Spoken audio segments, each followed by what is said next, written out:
दिलेल्या प्रश्नामध्ये आपल्याला फॉन्ट कलर ब्लू करायचा आहे. त्यासाठी आपण फॉन्ट कलर या ऑप्शनवर क्लिक करू.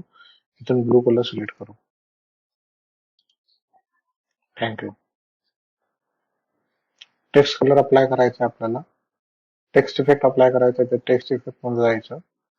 इथून शॅडो सांगितलेलं आहे आपल्याला आणि इथून इनर शॅडो सांगितलं तर इनर शॅडो इफेक्ट अप्लाय करायचं आपल्याला.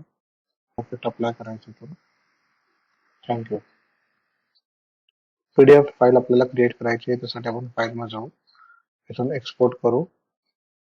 क्रिएट पीडीएफ करू आणि त्याला पब्लिश करू. थँक्यू.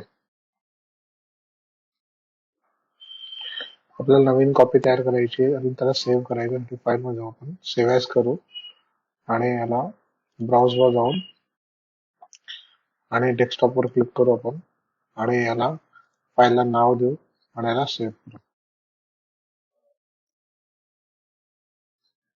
जस्टिफाय करायचं आपल्याला दिलेला पॅराग्राफ त्याला इथे जस्टिफाय वर क्लिक करू आणि लाईन स्पेसिंग आपल्याला 1.0 करायची तर 1.0 करू. थँक्यू.